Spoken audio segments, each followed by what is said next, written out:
Hi అండి, నమస్తే. నేను మీ నాగలక్ష్మిని. Welcome back to smart Srisailam రుచులు. ఈరోజు శ్రీశైలం రుచుల్లో నేను చూపించబోయే రెసిపీ వచ్చి మనకి మినపప్పు నానబెట్టుకునే పని లేకుండా, లేదా రుబ్బి ఈ పనులేమీ లేకుండా ఉదయాన్నే చేసుకున్న ఇడ్లీ ఉంటుంది కదండి. ఆ ఇడ్లీ మిగిలిపోయితే ఇలా ఒక్కసారి గారెలైతే వేసి చూడండి. చాలా అంటే చాలా టేస్టీగా ఉంటాయి. మినపప్పుతో చేసిన దానికన్నా టేస్ట్ ఇన్కేస్ చాలా బాగుంటాయి.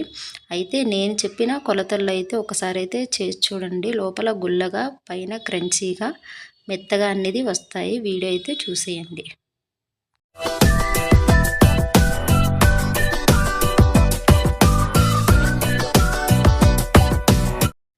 నేనైతే మిగిలిన ఇడ్లీతో గారెలు చేయడానికైతే 7 ఇడ్లీ అయితే తీసుకున్నానండి. తీసుకున్న తర్వాత అయితే చూడండి, మిక్సీ ఏమీ అవసరం లేకుండా చేత్తోనే మెత్తగా ఇలా పొడిలా చేసేసుకోవాలండి.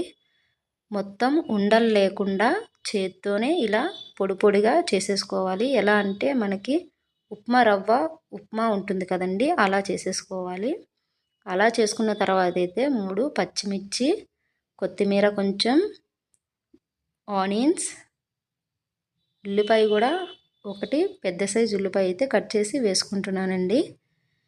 ఇవన్నీ ఇలా పొడి చేసుకున్న ఇడ్లీలో వేసిన తర్వాత అయితే ఒకసారి చూడండి, చిటికెడు జీలకర్ర, తగినంత సాల్ట్ చూసుకో వేసుకోండి. ఎందుకంటే మనం ఫస్టే ఇడ్లీ చేసేటప్పుడే సాల్ట్ వేసి చేస్తాం కదా.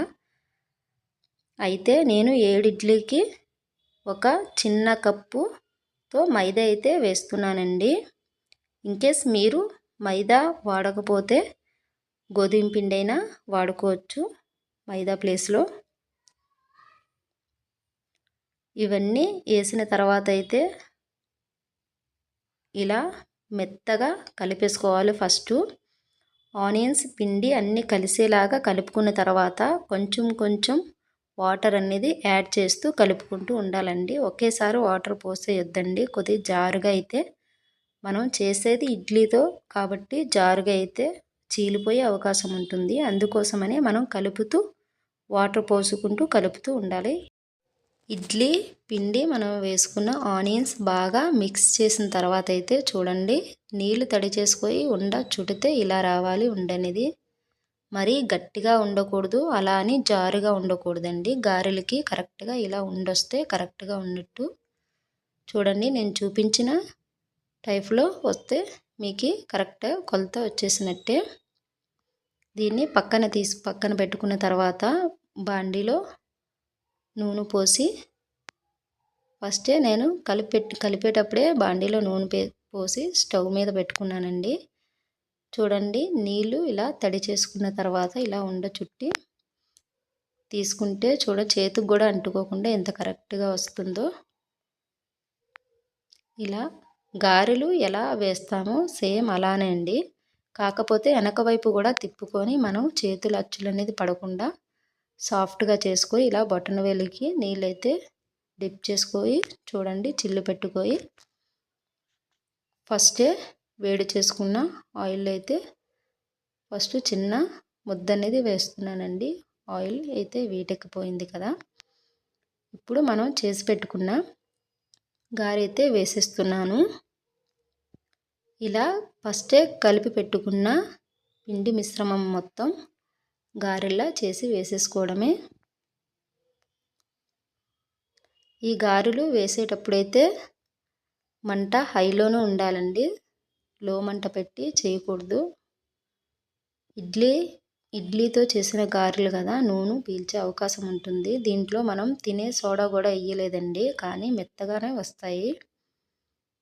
మీకు ఎప్పుడైనా ఇలా ఇడ్లీ మిగిలి ఉంటే సింపుల్గా చేసేసుకోండి. మినపప్పుతో కన్నా టేస్ట్ ఇన్కేస్ చాలా బాగుంటుంది.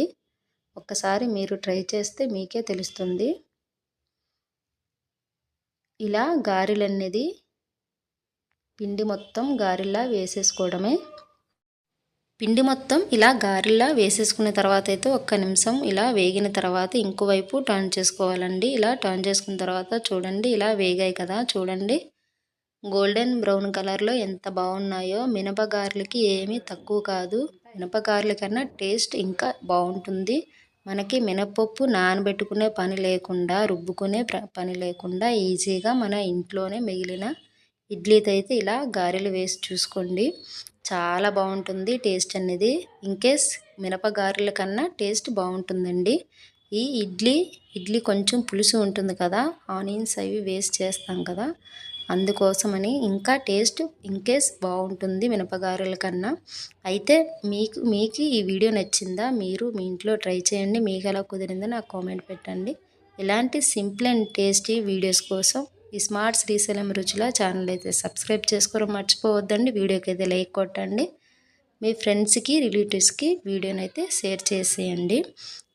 ఏ పని లేకుండా ఇన్స్టెంట్గా చేసుకునే ఈ గారెలు మీరెప్పుడు మీ ఇంట్లో ట్రై చేస్తారు? నాకెప్పుడు కామెంట్ పెడతారు?